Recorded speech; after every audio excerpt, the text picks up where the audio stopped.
Star Trek Expectations, written by Sean O'Keefe in 2021, read by the author. Arrival. Trina Sill was glad that there was one thing there was always plenty of on the USS Enterprise-J: space. The ship was enormous, and now that the ship had returned from its extended mission to the Andromeda galaxy, it was about to undergo one of its first major upgrades, the installation of a Spore Drive. Of all the ships in the Milky Way's galaxy's Starfleet, this ship needed one for its multi-galaxy tasking. "Wow," she said once more to herself. She was looking about the large cargo bay and wondered to herself if she was tripping. She might have mostly Cardassian blood, but she had been around enough humans to know what the word meant. And given she was in the presence of some truly exotic mushrooms, perhaps she was. All the same, the fungi were, she had to admit, beautiful. "I said that the first time I saw them," said an effervescent young woman with an enormous amount of curly red hair on her head.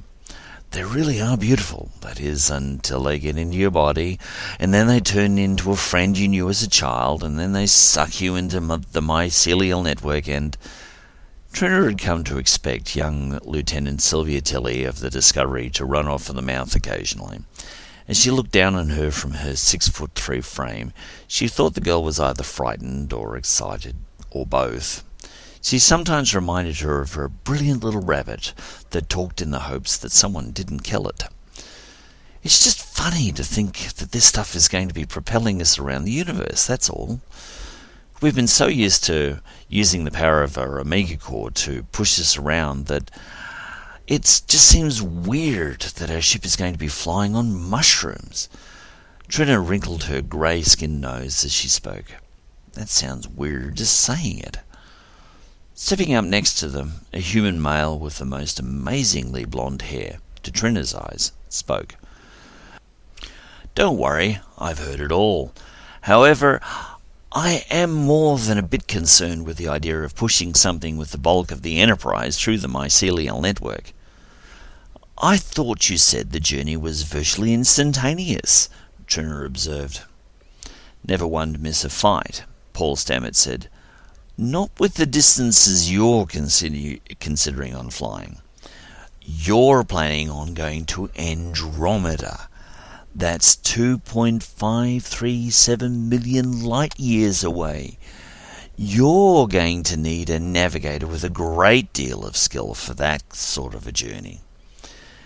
"Never mind, you're going to need a lot of bath bags," Tilly interjected offhandedly. Commander Sill took her duties aboard Starfleet's biggest ship seriously. Both comments drew her attention and concern. The second, particularly because her ship contained a very large contingent of civilians. Expecting them to hang on every time they engaged the drive was more than a bit of an ask. She decided to address that issue first. "How nauseating is using the Spore Drive?" she asked, wondering if she would have to consider retasking the entire ship. Tilly's eyes went wide and her hand went to her chest as if she had betrayed Stamets' entire reason for being. It's not as bad as you think, Commander," she said a little fearfully. "I'm sure your people will get used to it fairly quickly, and as long as you give everyone some notice when you're going to engage it, you'll be fine." Stamets shrugged nonchalantly as if he didn't have a care in the universe. "Besides, the Enterprise is fitted with quantum slipstream and transwarp drive, so you could do most of your flying around the galaxy using those, and just save the Spore Drive for intergalactic and emergency use. I've been doing some reading on them, and they're fast enough for transgalactic purposes." Sill knew he was pretty right about that. The J was big, but she was also fast. "Agreed. I'll be making that recommendation to the captain. However, when we get this up and running, we'll need to test it. I'll want to take the Big E for a short hop within the Milky Way, and I know just where I want to take her." Stamets was curious, but not that curious. Tilly, on the other hand, wanted to know everything.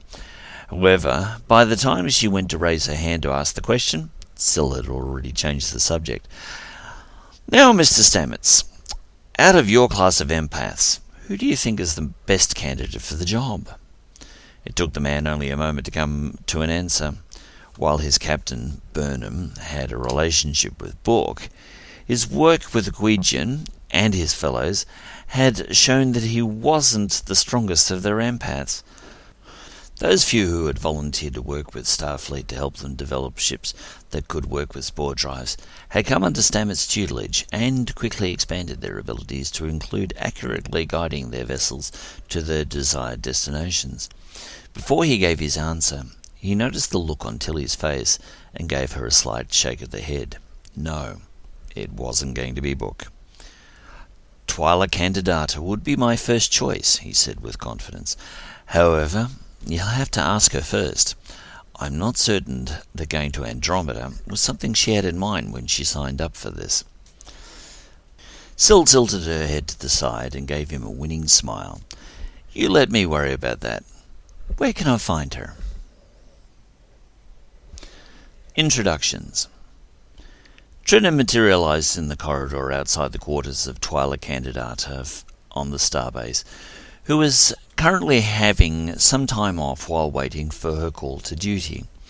She was surprised to be suddenly joined by the original Voyager's EMH, who had materialized next to her before she could announce herself. "Can I help you, Doctor?" she asked. The EMH seemed embarrassed. "I have a request to make, if you don't mind. Since I returned, I've found myself to be a bit of a fifth wheel about her. While I've familiarized with 32nd century medicine and techniques, the people around here tend to look on me as, well, outdated technology. It's a form of discrimination, if you ask me." Trina had only met the Doctor once, but she recalled that he had spent some time in the Delta Quadrant with Voyager, hundreds of years with an alien race who had been ironing out their cultural and racial differences, and had made an epic journey home across the galaxy. That, in her mind, deserved some respect. "Doctor, may I ask, have you settled on a name? It seems a little odd just to call you Doctor." The EMH seemed even more embarrassed. "Not really.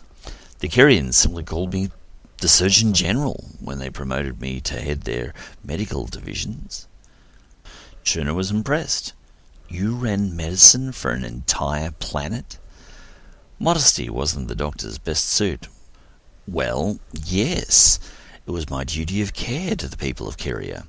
However, once the situation that Voyager had helped create had finally settled down, I felt the need to make the journey home." Her evaluation of this artificial life form just kept improving.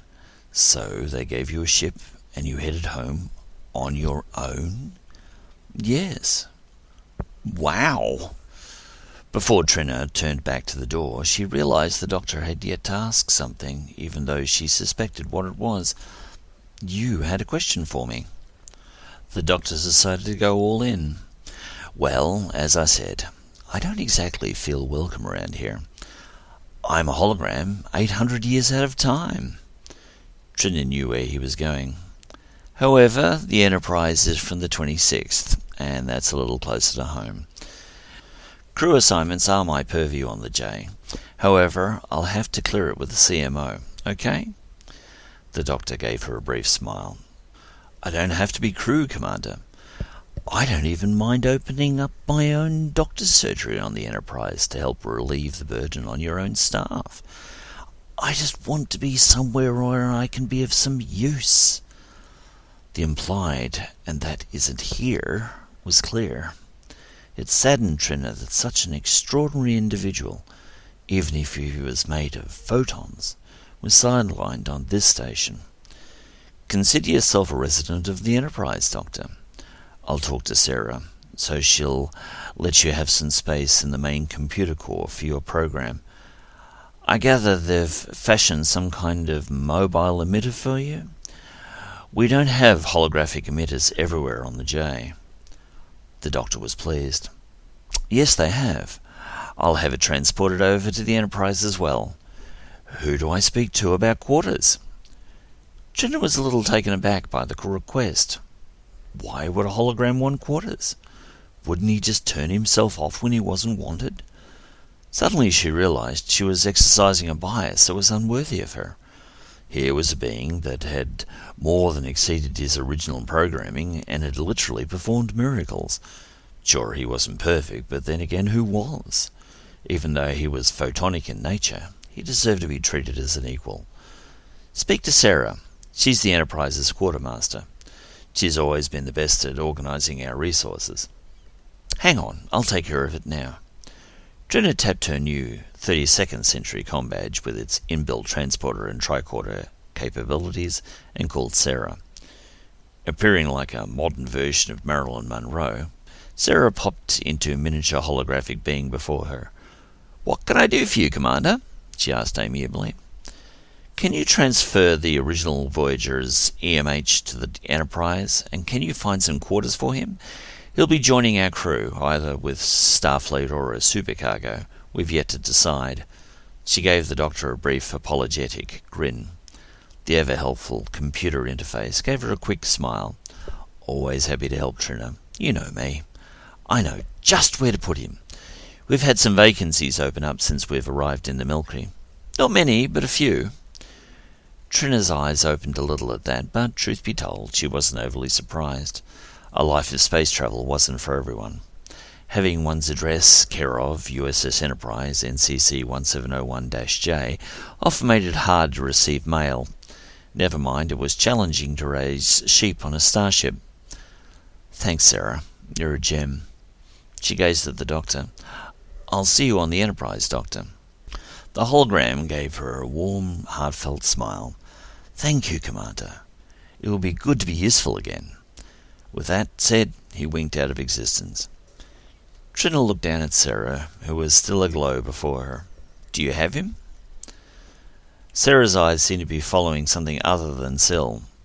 "Yes, he's looking around his new quarters." "When you get back, you'll need to check in with Dr. Kintersandage. I'm not certain she'll want to be working with an EMH." Sill nodded to herself. The Kate did have her biases, and her temper. However, her abilities as a medic were second to none. "You're right about that. However, the doctor did say that he would be willing to set up his own medical rooms on the Enterprise that would supplement sickbay if she didn't want him around." Sarah tilted her head to the side. Decidedly human behaviour. She was surprised. "He is determined to serve others. Kudos to him. In that, I don't think Kintersandage would mind. I think she would be happy to send all the hangnails to him." Trina laughed. Sarah had a wicked sense of humour. Bringing things back to a more serious note, she added, "Actually, he'll be a great help to us. He knows a lot more about the last 600 years of Milky Way medicine than we do. Yes, we've made our own breakthroughs and learned stuff in Andromeda, but I'm sure we can learn a lot from him." Sarah nodded. "You're right. He'll be a great asset." She gave the commander a grin. "Speaking of assets, isn't it about time you rang that doorbell?"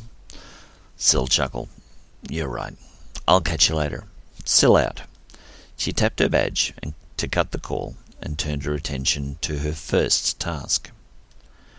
5 minutes later, she was sitting down across a table from Twyla Candidata, a fair-skinned, human-looking female with long, braided, mousy hair, dark brown eyes, and a cool demeanour. Their greeting had been fairly standard. They had asked one another about their families, and Trina didn't have a whole lot to tell. She was single, and her family had been aboard the Enterprise for generations. In contrast, Twyla's world had only joined the galaxy a century before, and had suffered at the hands of the Emerald Chain, an organisation Trina had only just become aware of. She was appalled at the duplicity of Osira, an Orion woman who headed the organisation. She had offered the people of Quija help in their hour of need, but then held it back as a form of blackmail to get what she wanted. She was clearly a cruel taskmaster and deaf to their cries of pain. As she listened to the woman's story, what struck a nerve for Trina was that she served with Orions and Andorians on the Enterprise, both centuries removed from the peoples of the 32nd century post-burn Milky Way. Had she done them a disservice bringing them home? Would they suffer persecution here? Would they feel divided loyalties? No, she thought to herself. Her people were strong enough to deal with the truth. Their identity was as members of the Federation first, their old cultural ties a distant second. She had to admit that included herself. Twyla clearly harboured a lot of resentment towards Andorians and Orions. That could create complications for her working with them on the J. There's one thing you're going to have to be clear on. If you're going to work with us on the Enterprise, you're going to be working with some Andorians and Orions. As the woman literally flinched, Trina carried on, undaunted. You need to remember that my people are not, and have never been, members of this emerald chain. In fact, they've never even heard of it. We've only been back in this galaxy for a few weeks, and we haven't left this starbase. My people are loyal to the Federation first. I need you to remember that when you see people with blue and green skin on the Enterprise, they aren't members of the chain. In fact, they won't necessarily be Orions and Andorians either. Some of the people on board are Carmeloids. Twyla's eyes went wide. Shapeshifters? How'll I know which one's a which? Sill gave her a toothy grin. You're the empath. I thought you would know better than I. No, most of the Kelvins from Andromeda assume a humanoid form they like, and they keep it. That way, they are recognizable to the rest of us. We only have a few tricksters on board who like to play games, but generally, they don't make any trouble. Twyla snorted derisively. What kind of ship are you running? Doesn't sound like any Starfleet ship I've heard of. She sounded incredulous. I think you need to remember when the Enterprise was built, Sill said with a slight smile and shrug. She was created in the 26th century and is still one of the biggest ships the Federation ever built. She was created for intergalactic exploration. She is a flying city and has much more than a Starfleet crew aboard. She has schools and universities and bars and shops. She is a metal metropolis. She's so much more than a typical starship. She gave a slight chuckle. If there's one thing you'll never be on the Enterprise, it's bored. I've just spent the last 10 years travelling back here from Andromeda, and I was never lacking for something to do. Now, with your help, we'll be back there in a flash. Trina noted from her body language that she was clearly used to getting her own way, and she was not sure Twyla was going to be a good fit in a team structure like the Enterprise. At least her host had been kind enough to offer her a cup of coffee. Trina preferred the brew over her people's traditional alcoholic beverage, Kanar. The woman had tried the stuff once, and had taken an instant disliking to it. So, you want me to operate the Spore Drive on your ship and guide it to another galaxy? You must be joking. The younger woman rolled her eyes, mocking. If there was one thing a Cardassian knew how to do, it was assuming a tough and annoyed veneer. The warmth in her voice disappeared, and the temperature in the room dropped as she spoke. I assure you, Miss Candidata, I have better things to do than waste your time and mine. The Enterprise just came home after spending 600 years forging a branch of the Federation that spans a galaxy. Thanks to the Spore Drive, we can get back there a whole lot sooner, as we have pressing issues we have yet to resolve. Now, If you don't think you're up to the task, there are other candidates I can speak to you. I hear that one Cleveland Booker is available." To her surprise, Trin had touched a nerve in the Queegian. The woman openly scowled at her. "That won't be necessary. I will join you on your ship. Your mission is a worthwhile one, and I must admit, being the first of my kind that travelled to another galaxy, would be a nice feather in my cap." Nice to know she's doing it for purely humanitarian reasons, Trina thought to herself sarcastically. She finished off the few remnants of her coffee, put down the mug, and got to her feet. "Thank you for the beverage. The Spore Drive should be fully installed by the end of the day, and we'll make the first test tomorrow morning. Please report to the Enterprise by 1700 hours today, ship time, and you'll be given your quarters. Then report to Lieutenant Stamets, who will give you your induction.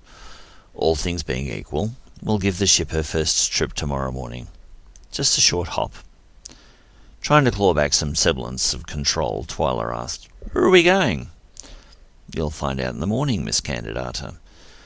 Until then..." Trina double-tapped her badge and transported away, leaving Twyla fuming and wondering what she had just signed on for. It was a busy day for Trina Sill. Being the executive officer of the USS Enterprise-J was a daunting task for many, considering the awesome size of the vessel, but Starfleet had evolved by the 26th century, and especially by the time the J had been created. While the duties of the XO hadn't changed much over the years, the notion that they had to be a one-man band was long behind them. Trina Sill had her own staff. While crew rosters, evaluations, and general morale were part of the XO's purview, her duties also included being the captain's link to the civilian sector of the ship. That was no mean task, considering the population of the ship at any one time was about 10,000. She didn't have a whole lot of time for them today, as she needed to get to sickbay to have a word with their CMO before the universe exploded. However, she was a courteous being, so she dropped by her office on Deck 10 and smiled at her secretary, Susan, an artificial life form who Trina found endearing and had been working for her for years. Susan appeared human, about 25 years old, and had pleasant blue eyes. She was quick-witted and was highly intelligent. She often knew the answer to a question before Trina knew the question to ask. However, one of the things she liked about her was she never had an air of superiority about her. She just wanted to get along with everyone and be of service. Trina respected that. "Hi, Susan. Any messages for me?" It wasn't a stupid question. Most requests for an audience came through Susan, as everyone on the Enterprise knew that the XO was usually doing something too important to interrupt. Only emergency calls went direct, and only once Sarah filtered them. "Just one you need to look into right away, Doctor." This time Trina was ahead of the game. "Sandage is on the warpath, I know. I'm headed over there now." Jokingly, Sarah handed over a small hand phaser. "You may need this." Trina looked at it mock seriously. "You may be right." She pushed it back into Susan's hand, gave her a smile, and turned on her heel and left, headed for sickbay. As she stepped out of the door, she suddenly realized, "Why am I still doing this the old-fashioned way?" She tapped her communicator and said, "Sarah, transport me to sickbay, please." "With pleasure." In the twinkling of an eye, Trina appeared in the corner of a spacious room that was lined with diagnostic beds. At one end was an operating room where everything was done using imaging, focused transporter tech, and nanotechnology. It was still a wonder to her, as medicine was all magic to her. As soon as she beamed in, a large white Caitian stalked over to her wearing only a white medical gown that matched her brilliant white fur. Quintessandage was that rarest among the Kate, a white, and it had gone to her head. Unlike her great to the nth power grandmother, Amanta Sandage, She had yet to humble herself. "What do you mean by letting that antique come on board my ship?" Kin growled. If there was one thing Trina had learned with this female, it was not to allow the doctor to get her riled up. "Your ship, Kin? I don't remember seeing your name on the plaque." The doctor was not to be outsmarmied. "Well?" "Have you bothered to talk to him?" Trina asked. "Have you bothered to introduce it to me?" Reflexively, one of Trina's eyelids twitched. Voyager's EMH deserved a bit more respect than to be referred to as an it. "I was fully planning on bringing him by for a chat. I'm sure he has a lot to offer you and the entire department." Kin's whiskers twitched dismissively. "Not likely. It's an EMH version 1.0, for God's sake. Doc Zimmerman's first version. Most of them wound up scrubbing shafts. They were so annoying. Why in God's infinite universe would you bring such an abomination aboard this ship?" Out of the corner of her eyes, Trina noticed that others had stopped and were watching. However, this wasn't just another of Doc Sandage's tirades. This was a direct challenge to her decision-making paradigm, and it needed to be nipped in the bud. "Dr. Sandage, you are an officer in Starfleet, and I expect you to show the proper respect. Thank you very much. Don't forget where you are. In intergalactic space, you might get away with that kind of crap. But here, I can have you reassigned in a heartbeat. Do I make myself clear?" The doctor's blue feline eyes were wide in shock. The notion that she was no longer indispensable had never occurred to her. Trina went on. "Doctor, the Enterprise is probably the most valuable ship in Starfleet right now, and I can guarantee that there are lots of officers out there who would give their eye teeth to take your place here. Now, we've all put up with a lot of bad behaviour from you over the years, but I'm putting you on notice. It ends here and now. Do we have an understanding?" Sandage visibly gulped. She had a lot to lose, and the reminder of that fact was much needed. Never mind that her family's heritage was worth preserving, not being sullied by her bad behaviour. Many years before, her family had saved her people, and here she was making the Kate look bad. She felt ashamed. For the first time that Trina could remember, Sandage's whiskers drooped, and her body language showed shame. She was remorseful. "My apologies, Commander. I have overstepped. While I do have reservations regarding the EMH, if you truly believe that he has something to offer, I am willing to give him a go." Trina stepped forward and placed her hand on Kin's shoulder gently. "That's all I ever asked for." She gave the doctor a slight squeeze, then turned and exited the room.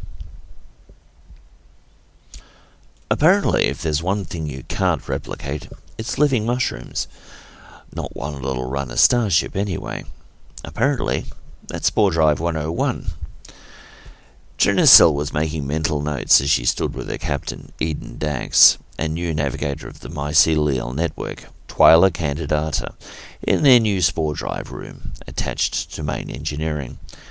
They were sitting in on her induction with her new instructors, Paul Stamets, Sylvia Tilly, and an unexpected guest, the handsome Ouijan known as Book. Trina didn't have to be a keen student of body language to know that Twyla didn't like Book. Not one little bit.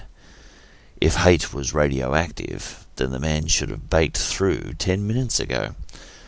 She wondered how much of this the Queegian was actually taking in while she was looking daggers at her fellow from home. "So, you must make certain that the fungi be kept at a constant temperature. They are your life." Stamets would have made a good university professor, Trina thought to herself. He clearly thought he knew more than everyone else in the room. On this one subject, she had to concede the point. Captain Dax raised a finger. "How do you manage the interface?" he asked, genuinely interested. Stamets led their little group over to what appeared to be a glass booth, but Trina knew that it was probably made out of transparent aluminium. Tough stuff. He alone made his way into the small space and stepped between two thin, waist-high posts that appeared to contain a malleable substance that he was easily able to pierce with his fingers. "It's that simple, Captain Dax," he said amiably, yet with all the confidence in the world. "Once you have entered the coordinates into the computer, I, and our empathic friends here, become the missing link from the digital realm to the mycelial network. We then virtually instantaneously drop from where we are to, well, wherever we're going." Trina glanced at Twyla once more to see that her new recruit was paying attention. She wasn't so sure. What she did note was that she couldn't have put more distance between herself and Book if she had tried. Book was at one side of the glass cube and Twyla was on the other. Book decided he needed to add something at this point. However, he spoke up just so he would be heard by his compatriot. "When I operated the Spore Drive on the Discovery, it wasn't easy. Mind you, we were facing a core breach and about to explode. Michael doesn't mind putting us under pressure." The comment drew wry grins from Stamets and Tilly, who knew their captain well enough that Burnham was capable of anything. "Anyhow, I just began one of my favourite chants, and before I knew it, I'd connected with the network. When I opened my eyes, we were at the dilithium planet." He tried to catch Twyla's eye, but she wasn't interested in engaging him. All the same, he continued. "It was an exhilarating experience. You'll never forget your first time." Trina hoped that Twyla was at the very least listening to the man. She sidled over to her and said quietly, "Did you hear what he's been saying?" Under her breath, Twyla growled, "Yes, I've been listening to what that traitor has been saying." No wonder she hates his guts, Twyla thought to herself. Whatever Book has done in the past that's offended her, it's got to be a doozy. At that point, Lieutenant Stamets stepped out of the booth and graciously offered Twyla the opportunity to try out the interface. Even given her misgivings with being anywhere near Book, she stepped into the chamber and examined the shiny, waist-high stands with their almost gooey finger pads, and gently inserted her fingers into them. She seemed almost disappointed that nothing happened. Stamets continued his demonstration. "On the Discovery, when we're about to use the Spore Drive, we call a black alert. At that point, your staff should be loading the drive with the spores, while Miss Candidata will simply have to make sure she's standing right there and prepared herself to connect to the network. It's very straightforward." Trina had earlier that afternoon finished hashing out which of her new recruits from their shipboard academy they would be using for the Spore Drive. Some of them were enthusiastic. One of them was as thrilled as someone being asked to clean up a dead rodent. She hoped they'd come around. After all, Starfleet was about duty, service, and discipline. You didn't always get a choice about where you were going to serve. Twyla caught Trina's eye, and for the first time there was a confidence in the younger woman's visage where there was usually just cockiness. She actually seemed eager for the adventure ahead. Captain Dax asked, "Is there any special software that needs to be installed in our navigation system? There may be compatibility issues with Sarah." As if on cue, Sarah's holographic avatar popped into being in the middle of the room. "I take umbrage at that, Captain," she said, sounding only slightly miffed. "There isn't a software application in existence that I haven't been able to crack." "You still haven't mastered Gallagher," Trin interjected with a wry grin. Sarah shrugged. "I can run it. I just can't play it." Captain Dax was chuckling to himself. "I should have known you were listening. Captain, you should know by now that I am always listening." The comments drew curious looks from their guests from the starship Discovery. "I should clarify," Sarah continued, seemingly embarrassed. "When it comes to ship's business, I'm always listening. People are entitled to their privacy, you know. I'm not a perv." Their guests, especially Book, did not seem sold. Captain Dax decided to smooth things out by gently raising their hands and saying, "Don't worry, she's harmless. Now, can I get an answer to my question?" Trenner waited while Mr. Stamets explained how the remainder of the interface worked with the rest of the Enterprise's systems. A lot of what he had to say seemed fairly basic. However, whenever the conversation strayed into details regarding the mycelial network and their polymorphic connections, the information went straight over her head. In the back of her mind, she dropped the subject into the Ask Sarah Later basket. About half an hour later, once the formalities were completed, Dax, Sill, and Cardassia stood together and watched the Discovery team beam away to their ship. The ever-busy Captain Dax still politely offered to shake Twyla's hand in greeting. "Welcome to the Enterprise, Miss Cardassia," he said politely. Trenner was always impressed by her captain's ability to make anyone feel at ease. His many years of diplomacy in 2 galaxies had made him a very quick judge of character. Trenner often joked that Eden could read a horse's expressions. Perhaps now they were back in the Milky, they could put that to the test. "Thank you, Captain," Twyla said, charmed. The usually standoffish woman seemed more at ease about Eden. It was a good thing, Trenner thought. "Please excuse me, a captain's job is never done." He gave both ladies a friendly smile, then turned and left the room. Now that they were able to speak freely, Trenner asked, "Well, what do you think?" Like Eden, Trenner was excellent at reading people. It was clear that Twyla was not ready to confide in her what she truly believed. "Look, this isn't a job interview where you have to worry about whether you're fired if you don't pass inspection. The fact is, if you don't want to be here, there are other people I can talk to, and I'm sure one of them will be willing to put their hand up for it." She paused to let that sink in. "So, what do you think?" Twyla realized then and there that Trenner really did want an honest relationship with her co-workers. No BS. "All right then, I'll be honest with you. It's not that I don't know about you or this ship or even the Spore Drive. The fact is that my life these days seems to be a constant case of catch-up, and I always seem to be lagging behind. I never feel like I'm really in control of my own life." A sigh came up from the depths of Trenner's soul.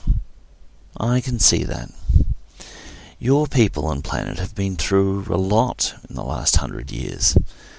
Now, with the fall of the Emerald Chain and now our arrival, things have changed again, and I'm asking you to take a giant leap of faith.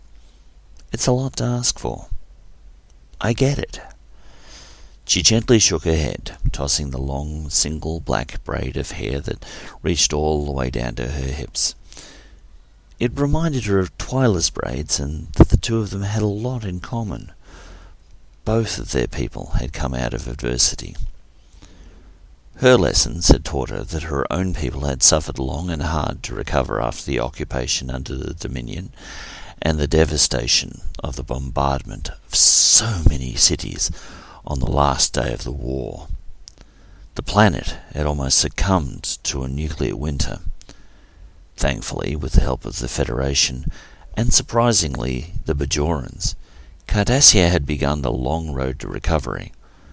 By the time her family had joined Starfleet, they had seen the possibility of a bright future, but the destination still seemed a long way off. Twyla had adopted a casual hand-on-hip stance while leaning on a panel. She didn't seem to mind opening up a little to her, and she was glad for it. Look, I can't make any long-term commitment, but I will give it a go for tomorrow at the very least. Let's take the Enterprise for a test run, and then I'll give you my final word, okay? Trina couldn't argue with that. After all, who knew what tomorrow held for them all? She stepped forward, her hand outstretched in a manner that she hoped the Ouija understood. Twyla took the proffered hand warmly. "Welcome aboard, Miss Candidata." Unexpected. The next day, it was decided that the Enterprise didn't need its XO on the bridge for its first mycelial network jump.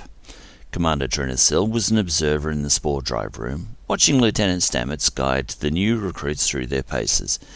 He'd been running them through the drills all morning, and now it was time for the real thing. Standing nearby was his offsider, Sylvia Tilly, watching Trina's ensigns like a hawk, and offering encouragement if they ever looked overwhelmed.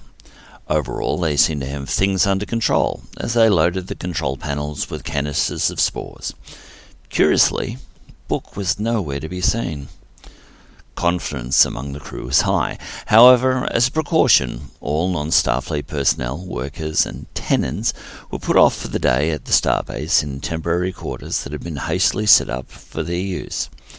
Admiral Vance was mildly put out by the request, but he understood the necessity. Sill's communicator chirped. It was the captain. "How are things down there?" Her eyes went to the glass booth. Twyla stood in place, her hands hovering over the control surfaces. The Ouijan noticed her interests, and she said, "Perhaps you could install a chair in here for me while I wait." Trina pondered that question. She noted Paul Stamets' disapproving frown, and she pictured him in a similar space aboard the Discovery while it was under fire. The fewer objects he could be thrown against, the better. However, the Enterprise was not the Discovery. It would take a hell of a lot to jolt this starship sufficiently to put Twyla at risk. All the same, the notion left Trina with a nagging worry that she filed away for consideration later. Her mind cast back to times on the holodeck when her mother would take her mountaineering with her brother. The rule was simple. You never went climbing with just one rope. "I'll think about it," Twyla called back. She looked over to their expert. "Do we have a go, Mr. Stamets?" He gave the console a final check. "Tilly? Go. Miss Candidata?" "Twyla will do." Paul gave her an annoyed look. Trina got the impression he hated working with civilians. "Are you ready?" In answer, she plunged her hands into the control surfaces, closed her eyes, and began to quietly chant. While Trina couldn't hear what Twyla was saying, everyone in the room suddenly felt something soothing. A gentle, warm, calming sensation spread through the space, like a loving fog. Over the comms came the expected call, "Black alert!" The lighting in the room changed to a darker blue, and Trina wondered what to expect. She noticed that Paul and Sylvia shared a grin, as if there was some secret joke they shared. Then it happened. It was as if the universe suddenly vanished, and her along with it. Yet Trina was still sentient, still conscious, still being, but her sense of up, down, any sense of orientation was gone. For a split second, everything was simply gone. Then it was back again. It was not nauseating, just unsettling. "Where are we?" Tilly asked Stamets. It was a pointless question. He was already consulting the star charts. "Right where we're supposed to be," he said with pride. "Twyla has brought us to Cardassia's front door." Trina stepped over to the glass house, as she called it, and checked on Twyla. "Are you okay?" she asked, genuinely concerned. The woman just looked at her with a slightly odd expression. That was the strangest feeling I've ever had, and yet it was beautiful. The commander's concerns were put at rest when their navigator broke into a grin. "That was awesome," she said, exuberant. "I can't wait until we do it again." Trina was wondering if she was going to start clapping her hands together in glee, and then she did. Over the comms she heard the communications officer, Lieutenant Dana Troy, calling, "Commander Sill, Miss Candidata, Lieutenants Tilly and Stamets, to the bridge." Together they tapped their comm badges and transported themselves as requested. The Enterprise was too big for turbo lifts. The bridge of the USS Enterprise, NCC 1701J, wasn't much bigger than that of an old-fashioned Galaxy-class ship. However, all of its interfaces were holographic in nature, and any surfaces reconfigured to suit the user, literally. Instead of a view screen, in the center of the bridge was a large three-dimensional space that the captain was standing next to. In the center of it, large as life, was the planet Cardassia, late in the Earth year 3189. Captain's log, stardate 866795.4. We've arrived in orbit of Cardassia Prime. So far we've found no resistance and all seems peaceful. The foliage on the surface, as seen from orbit, is a bit more lush than I remembered from my last visit over 600 years ago, but a lot can change in more than half a millennium. While we have scanned cities, there doesn't seem to be a high population density, nor does there seem to be much in the way of industry. I wonder what's going on here. We're about to open hailing frequencies. Trina gazed upon the world of her people's origins in awe and wonder. She had heard so many stories from her parents and grandparents, and she knew they'd heard it from theirs and so on, about what it had been like from before they'd left from Andromeda. It had been harsh, the world virtually returning from the grave. She had never expected Eden. While Troy had been advised of the few new innovations they had made in the Milky Way changes to comms, she hadn't had to adapt all that much. Trina could hear her making the call to open communications. For a moment, there was silence. Both she and Dax turned and looked at Troy as she sat at her post. The smaller, dark-eyed Betazoid woman looked up at them and shrugged. Then she touched her earpiece and smiled. She touched a control and the rest of the bridge crew could hear. "Welcome to stay in orbit as long as you like, Enterprise. We're familiar with your organization, even though it's been over a century since we've heard from you. Not since the burn. The emissary will join you shortly." Troy blinked as the communication suddenly ended. No beam down instructions. Nothing. I suppose their emissary will fill us in. To Trina's surprise, her captain suddenly slapped his head, startled. "Oh no! It couldn't be!" Ever on the lookout for trouble, Trina said without thinking, "Raise shields!" Before their weapons officer could even reach for a control, Sarah, the ship's AI, reacted to the order and snapped on the ship's defensive shielding. Looking back, the ship's computer's reaction time had saved the vessel on many occasions. This time it had been unnecessary. Trina was surprised to find her captain laughing, as was just about everyone else on the bridge. When a sparkling green, hourglass-shaped orb appeared in the air near the captain, many reached for their personal phasers. "Weapons down," Dax ordered. "It means it's no harm." Such was the level of confidence he radiated that all believed and lowered their arms. The scientists among them gazed upon the swirling object in awe. Suddenly, the lights twirled and resolved themselves into a physical form, that of a human male, roughly 45 years of age. He was dark-skinned, bald, wearing a goatee beard, and projected absolute confidence. Curiously, he wore a 24th century style Starfleet uniform. "Benjamin!" cried Dax. "How?" Benjamin Sisko, emissary to the prophets, smiled and hugged his oldest friend. "Hello, old man."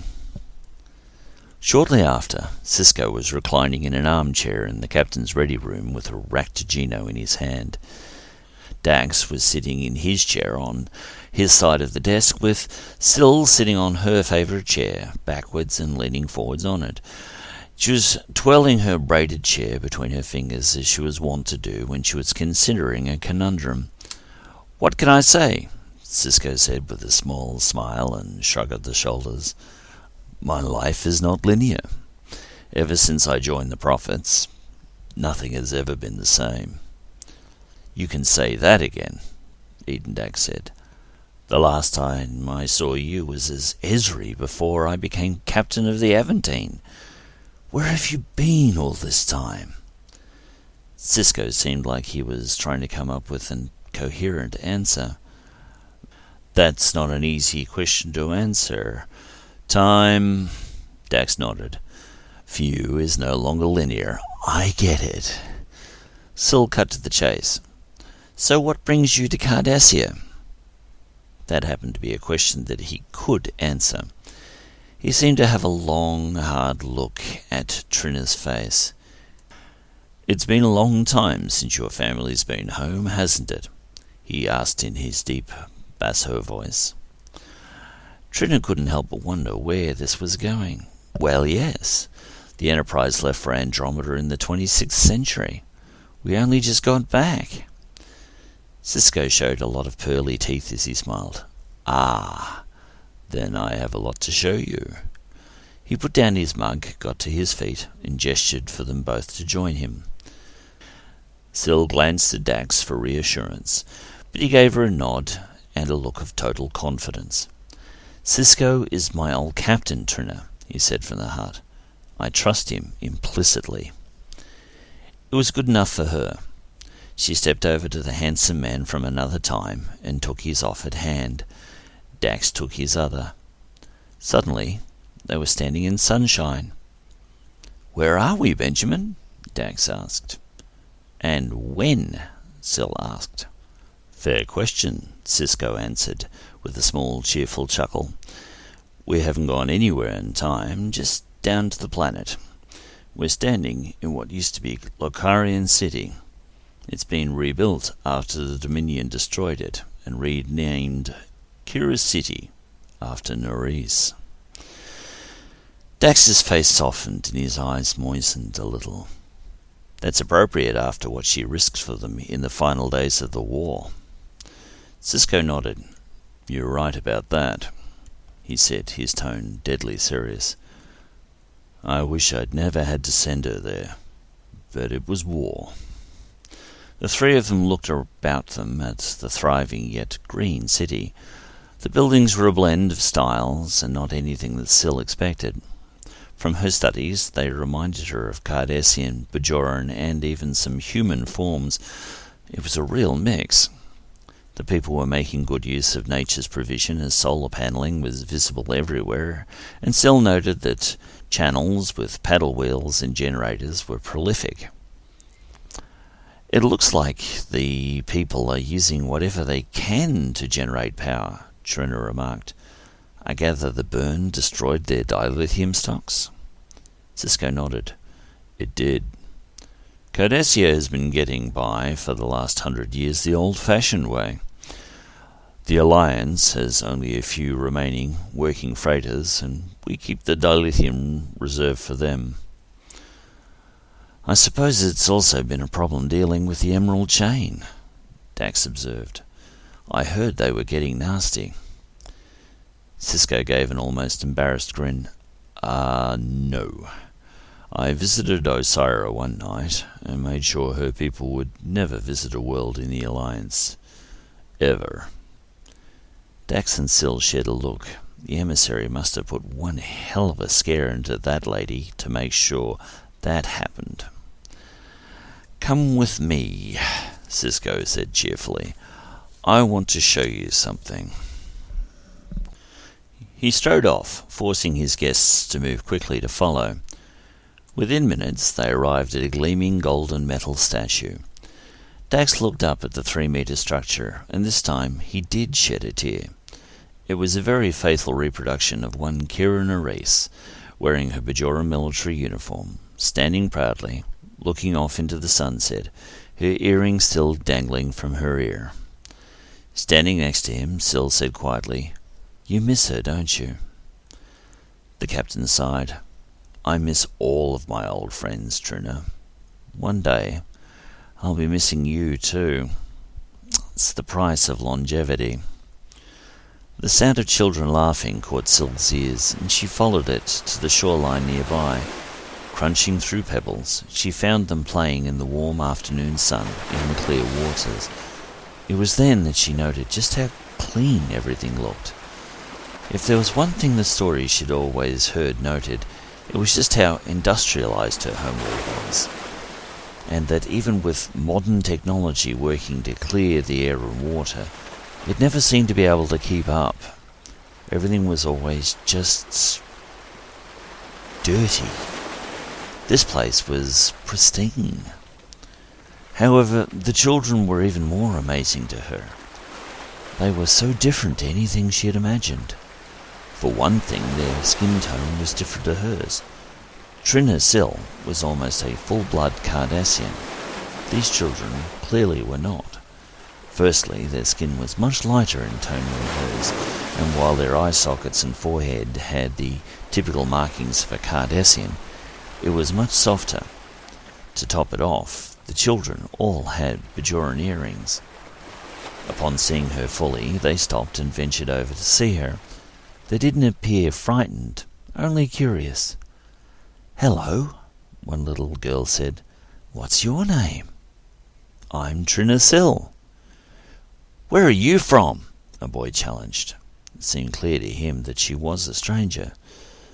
It was that point that any fears they had harbored were put to rest. The emissary arrived, and in awe and reverence they surged toward him, and, not thinking that they were still wet in their bathers, wrapped themselves about him. Sisko didn't care. He had been a father. "This lady and her friend are from the sky," Sisko said. "They've been gone a very long time. They've only just come home, so we need to make them feel welcome." Dax was grinning as he stepped up next to Sill. "Ben's always had a way with kids. He was a great father to Jake." Sill's eyes widened a little. Then she realized it shouldn't have come to her as much of a surprise. It was just such a long time ago. Her captain sighed. "That's something he and I have in common. The people we've left behind. The difference is, he can always go back and visit them." Trina's eyes darted back to their host. "He's a time traveler?" "Yes and no. You make it sound glamorous. It's not like he's able to go anywhere and make changes. He and the prophets suggest guardians, you might say." In lieu of a better description, he could only shrug. There were times when Sill found the captain annoying with his enigmatic air. He was older than Sin, and he knew it. Still, there were times when you wanted something a little deeper than a shallow description, something better than "I'll explain later." Knowing she wasn't going to get much out of Dax, she decided to go right to the source. Rather than address him by his religious title, she decided to appeal to their commonality. "Captain Sisko, can you tell me why you really brought us here? It wasn't just to show us the statue and the children."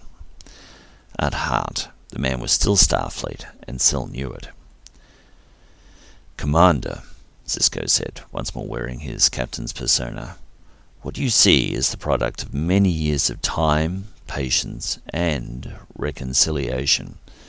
As you know, Cardassian and Bajor have had a very tense relationship at times. The worst for Bajor being the Cardassian occupation, the best for Cardassia being the Dominion War, when they realized at last that their best ally was, in fact, the Bajorans after all. Kieran Reese was that one who showed them the way. He held up his hands and begged off the children. Reluctantly, they released their grip on his legs and stepped back. Sisko held out his hands in a familiar fashion, and once more, Eden and Trina took them. They found themselves standing outside the doors of the Cardassian HQ with Damar, Garak, Kieran Reese, and some of their followers huddled behind some crates, having a laugh at something they currently found hysterical. "Don't let go of me," whispered Sisko. "We're just here to observe. They cannot see us." It wasn't the war that Sill found interesting. It was the fact that Kira was sitting there, wearing a Starfleet uniform, and having a laugh with a Cardassian, the enemy, during a war. The whole situation was nuts. Trina was aware that Damar was leading a rebellion, and Kira was helping him, but she never really believed it until she saw it with her own eyes. Then the doors opened, and Damar, Kira, and Garak led the charge. And Damar died. With his last breath, he kept encouraging their people to go forward. Sill was moved. Dax had not been a witness to this, so he too was seeing it for the first time. "Nerys, you never cease to amaze me," he whispered. The scene shifted again, and they found themselves standing in the ruined remains of what had been a Cardassian city, watching Sisko, an admiral, and a Klingon drinking what Sill could only guess to be blood wine, while they were surrounded by the corpses of so many different beings, so many of them Cardassians. She could only wonder how many Cardassians lay slain that day. How much blood had seeped into the soil? Was she standing in the ashes of one of her forebears? She felt the urge to check the bottom of her shoes. She sniffed the air. It smelled of smog and dust and blood. She wanted to hurl. The emissary muttered, "The Admiral and I couldn't stomach drinking over the dead with Martok. Watch," he added solemnly. The Starfleet men poured their drinks out on the ground and walked off. Martok was not the sort to let good blood wine waste, so he finished his cup. Then he joined his friends. They then found themselves standing on a familiar shoreline. "Lacarian City," Sill said, recognizing the landscape. "Yes," Sisko said. "It had been bombarded from space by the Jem'Hadar and leveled. There was nothing left, so the decision was made to simply bulldoze what remained. What bodies that could be found had been respectfully buried up there on the hill, where everyone can see and remember." He nodded off to the left, where the stones that marked so many graves could be seen. It was a constant reminder to all that such a cataclysm should never be visited on the natives again. "Come with me." Sisko didn't give them a choice, as they were still clasping hands. They moved close enough to observe the works and who was doing them. Many machines were operating, Trina could see, but it was the operators that caught her attention. They were clearly a mix of Federation citizens, a number of Bajorans, with Cardassians in the minority. "What is this, Captain?" she asked, addressing Sisko. "After the war, the Dominion did such a good job of bombarding Cardassia that nearly half the population was wiped out. Afterward, disease took a toll, as pride held back many who refused the help of outsiders, even though they were dying." The sadness in Sisko's voice was hard to miss. "The Federation offered the hand of friendship to rebuild in the hopes of helping build a better Cardassia afterward, but it was the Bajorans who led the way. with a little help from me and Colonel Kira." Dax interjected. "I remember Garrick was leading things for a while, and he was a voice of reason. The problem was, I could never learn to trust him." Sisko gave a dark chuckle. "None of us did. He was brilliant, useful, daring, and did some good work after the war. He was even helpful afterward. It was just his reputation for duplicity that didn't help whenever you wanted to negotiate with him. You never really knew if you were getting a good deal or getting screwed over." "Quark would have been proud of him," Dax observed with a wry tone. Sisko nodded. "Yes, but even Quark would have known better than to do business with him." Standing next to them, Sill was making a mental note to look up this Quark fellow later. They were back on the beach, but years later. Standing nearby was a much older Kira Nerys, still wearing her military uniform, but with more elaborate markings on the collar.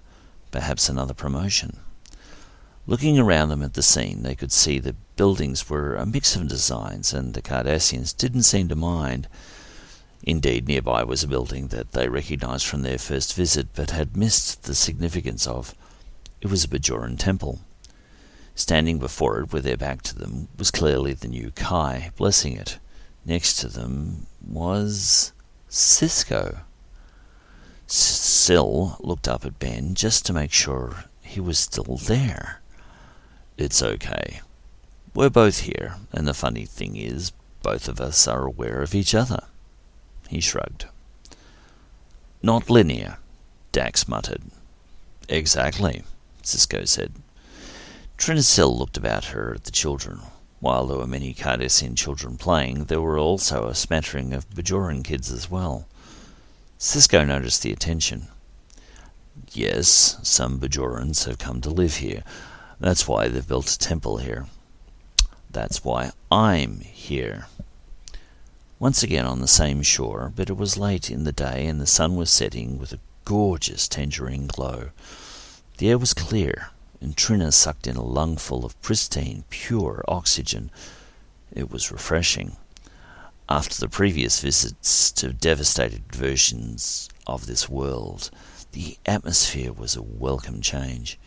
It was as if life was returning to her and her homeworld. She looked off into the distance, and the once barren hills were now covered with trees. The cemetery was still visible, but largely cloaked. The streets were lined with foliage, and the architecture everywhere had changed yet again. It seemed as the people changed, so the buildings.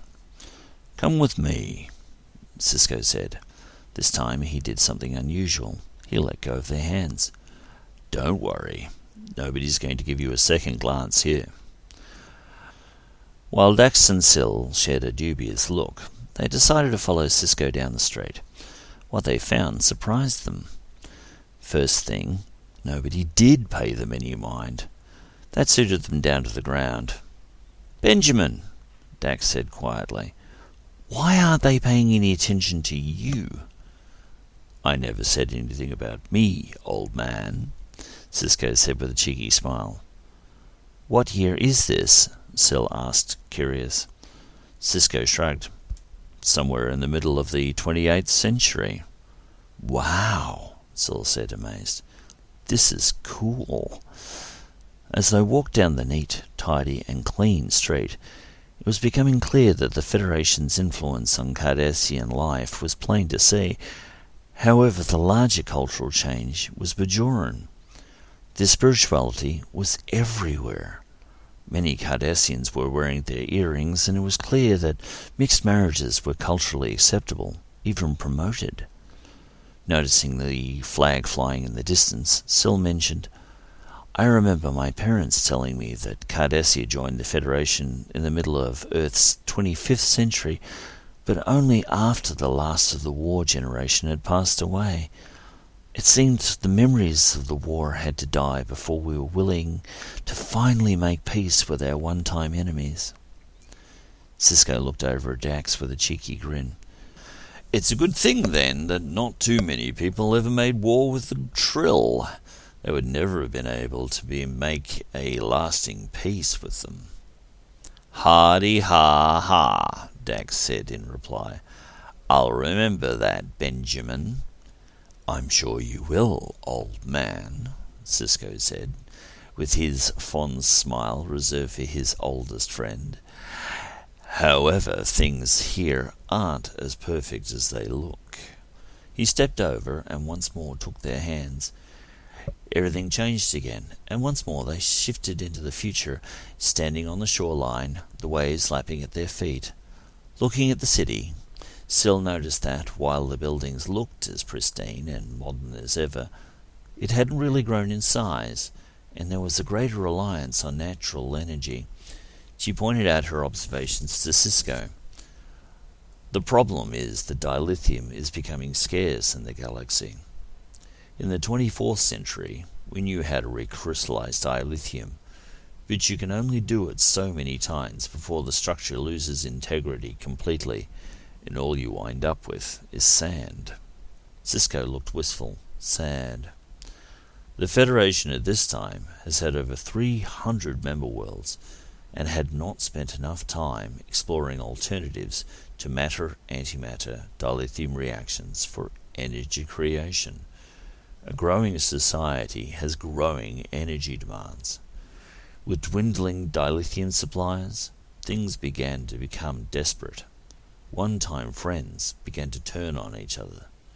Things were getting nasty." The image Sisko was creating in their minds was disturbing. When resources became desperate, civil wars sometimes erupted. "In a way, we were saved an all-out war in 2 stages. 1. Vulcan and Earth seceded along with Andromeda and Tela Prime, which were huge wake-up calls to the rest of the Federation members when the Founding Fathers called it a day. And, of course, Stage 2, the burn, when most of the remaining dilithium in the galaxy suddenly became inert." Sisko's voice cracked at that point. The former Starfleet captain could only imagine how many of his fellows had died in an instant as every starship with an active war core had suddenly exploded. Dax grimaced. "It would have certainly slowed everything down. Too many societies wouldn't have known how to get their ships moving without dilithium to funnel their matter-antimatter reactions. I seem to remember the original NX-01 was limited to Warp 5 because of power generation limitations without dilithium." His old captain nodded. "Since the burn, it's been a feeding frenzy." Sill and Dax shared a look. They had some good news for him. "Well, Benjamin, we have some great news for you then. A whole new source of dilithium has been found. We'll have you up and running in no time." Dax was beaming. Sisko wasn't about to break out the champagne. "Until the next time it runs out." Sill understood. A man without time could see the bigger picture. "There is an alternative." Her captain scowled. Even Sisko wasn't read in on Omega. However, Sisko knew where she was going. "Omega. I know. You've already given it to me. You will give it to us. I tend to get my tenses mixed up these days. That's the trouble with not being linear, you see." He spoke with the serenity of complete knowledge. Dax was taken aback. "You know?" Sisko let go of their hands. The others hadn't noticed yet, but they were back in the 32nd century present. He gestured upward. "I know the Enterprise is powered by it, and not antimatter. I also know you've just had a Spore Drive added to your ship, and you can literally travel pretty much anywhere in the universe you want to. You're going to have fun with that." He gave them a friendly wink. The emissary began walking once more, and the two of them followed quickly. As soon as Sisko made an appearance, the townsfolk began to flock about him, yearning for a touch, a word. Dax and Sill had to remain close if they wanted to be heard at all. As they walked down the main street, Sill could not help but feel out of place. The faces around here were a blend of traditional Cardassian, Bajoran, human, and there were even touches of Klingon here and there. It seemed the galaxy had made its home here. Sisko noticed her discomfort. "What were you expecting to find when you came home, Commander?" Sill was embarrassed. "I supposed I was looking forward to seeing Cardassia of old, at least some Cardassian architecture." "And faces more like your own?" Sisko's tone wasn't accusatory. It was gentle, but his words still cut to Sill's core. She felt like a dinosaur, like a woman stuck in time, something from the past that had refused to move. "You know, you haven't done anything wrong," Sisko said gently. "Your parents and theirs simply chose a different path." All the same, his words didn't make her feel a whole lot better. Yes, the Enterprise had spent the last 600 years in Andromeda, which was far removed from the affairs of the Milky Way galaxy.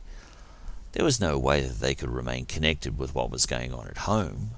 No way that they could know that their distant cousins had embraced a different way of life. "Then who are the true Cardassians?" she asked, speaking from the heart. "Is it so important to be a Cardassian? Why can't we all just be people?" Curiously, it wasn't Sisko who had engaged her. It was a Vedic who had joined them from the nearby temple. "But it's our world," Sill said, the old nationalism boiling up within her. The crowd stopped with the emissary, and they listened respectfully as their Vedic spoke. "As it is ours. We're all children of Cardassia here as much as we are children of the prophets.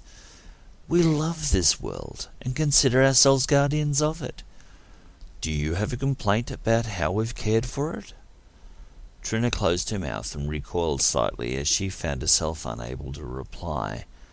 She had been struck by how beautiful her world had become. "No, I don't. Cardassia is a paradise compared with the legends I've been told." The elderly male Vedic gave her a genuine smile of compassion and love. He spoke from the heart. "Then why does it matter what we look like? We are at peace with ourselves, with nature, and with those of other worlds. I would have thought that these were the values that you espouse as members of Starfleet and the Federation." Standing just behind her, Dax couldn't help but mutter, "He's got you there." Trina Sill had to admit to herself that he was absolutely right. She had a blind side, a prejudice she was unaware of, and she realized she had some meditation and introspection to do. "I apologize if I've caused any offense, sir. I should have known better." As the commander in Starfleet, she was called to a higher standard, and right now she felt like she had fallen terribly short of it. She felt a tightness in her chest and a desire to rise above and do better. "Don't be too hard on yourself, Trina," Dax said in a conciliatory tone. "Some of us have remained more genetically pure for cultural reasons, but some of us, well, we don't have a whole lot of choice. The Trill are the only ones who can carry our symbiotes." In his most enigmatic manner, Sisko shook his head. "No, Dax, you're wrong. You haven't met Adira Tal yet, have you?" Eyes wide, Eden Dax just stared at Sisko. "Ben?" "Just meet Adira and have a chat. All your questions will be answered." He gave a cheering smile of farewell to all. "I must be going, everyone. I will see you again." To Dax he said, "I will see you when you return with Vedic to Rana." "Where are we going with him?" Dax asked, thin air. Sisko had vanished. The elderly Vedic, resplendent in traditional Bajoran garb, his face a clear mixture of Bajoran nose ridges, Cardassian forehead, and greyish skin tone, spoke for him. You're taking me back with you to speak on Cardassia's behalf with the Federation Council. You're going to give me the dilithium we need, and then the secret of Omega." Dax shot Sill a look, whose wide-eyed look of shock and mad shake of the head replied, "No, I didn't tell him anything." "Don't worry, Captain Dax," Tirana said. "The emissary told me you were coming yesterday. He told me to pack and prepared me for everything I needed to know beforehand." Eden Dax rolled his eyes. "Of course he did." Once again his old captain was 2 steps ahead of him. He should have known better. His narrowed eyes betraying his annoyance, Dax asked, "Are you ready to go, sir?" Tirana held up his old carpet bag and gave it a jolly jiggle, as if he was looking forward to the trip. "I am." Sill waved a hand about her. "People, please clear a space." Obediently understanding, the locals stepped back and gave them room. Dax tapped his badge once. "Sarah, 3 to beam up, please." In a flash, they were gone. Just desserts. It wasn't so bad the second time, and Trina believed she would get used to it. All the same, it was an odd notion that something with the overall bulk of the Enterprise was somehow spinning through the mycelial network and dropping out once more into normal space. Their test flights had gone off without a hitch.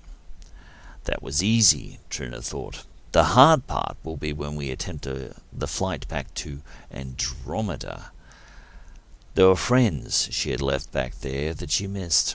She tried not to think about them, but at least she was able to keep in touch via the subspace bridge they had established there.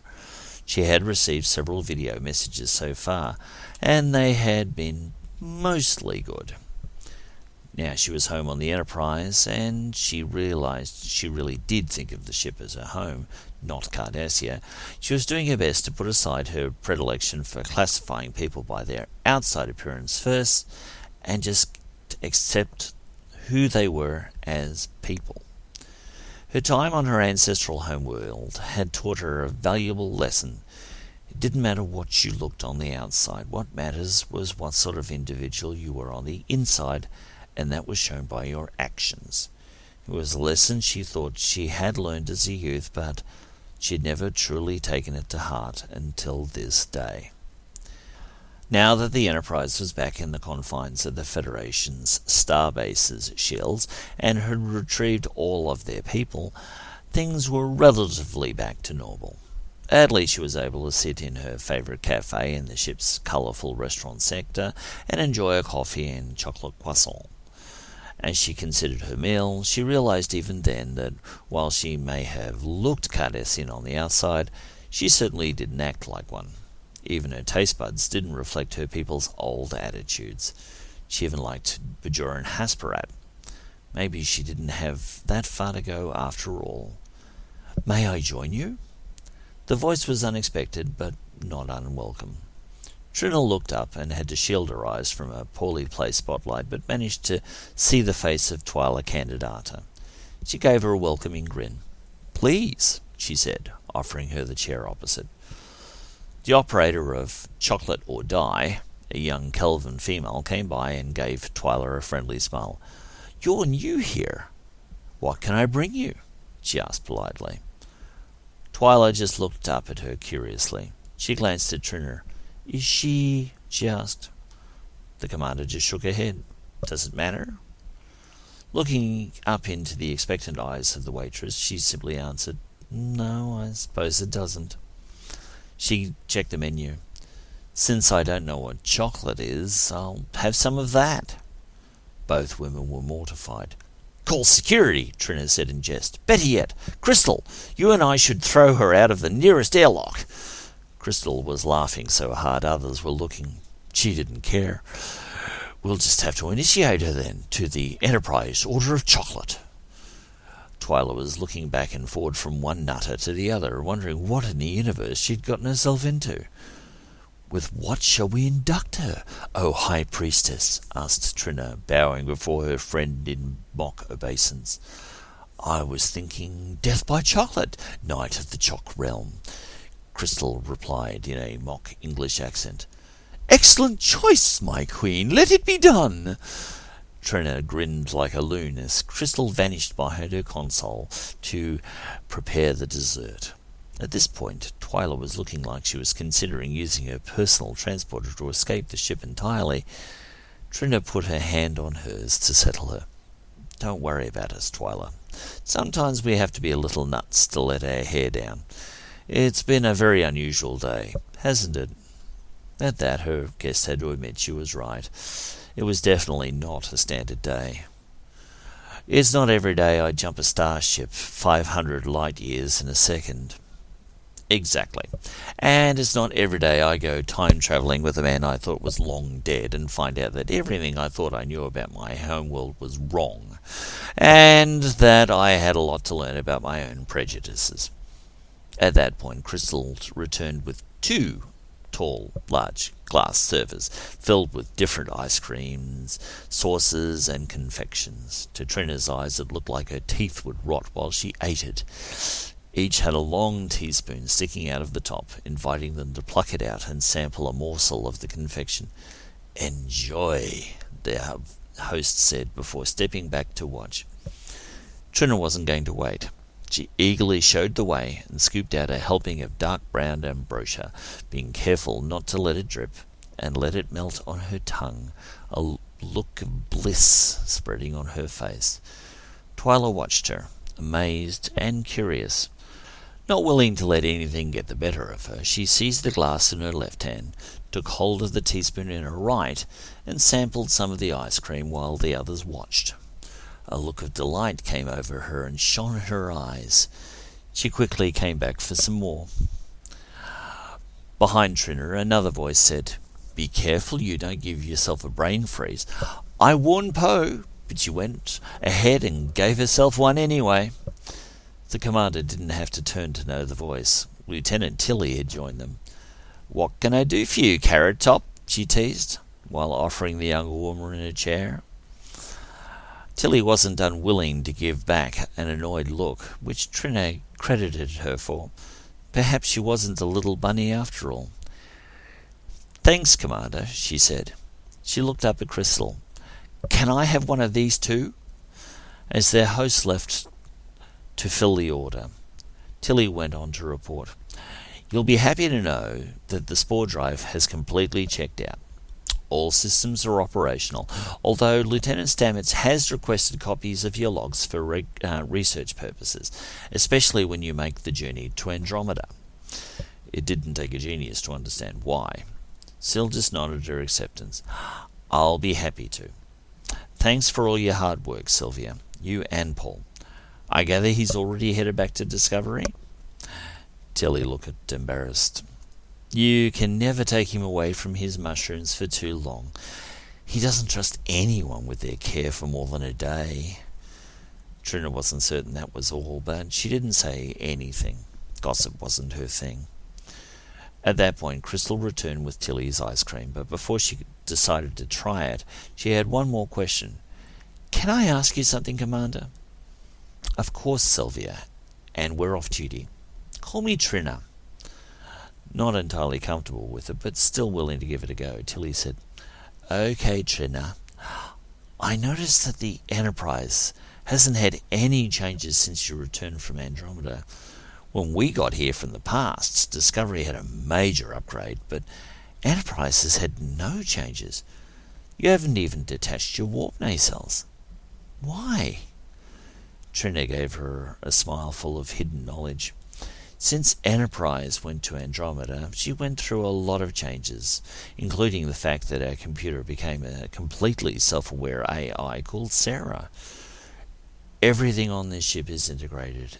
I mean, everything. She's practically a living thing. You can't start messing with one thing without adversely affecting something else. That's why we have Sarah. As it is, Enterprise is darn near as perfect as she is, if you'll pardon the boast. Why mess with perfection? What about the Spore Drive? Twyla said, interjecting. Surely that must have upset the balance. Not really, Twyla said. Sure, it's an extra drive system for the ship, but as it's pretty much self-contained, it's not much more than adding fuzzy dice to the windshield. Both women looked at her with puzzled expressions. Trina said, realizing that had gone straight over their heads. She'd liked that one. She had picked it up from an old Earth movie.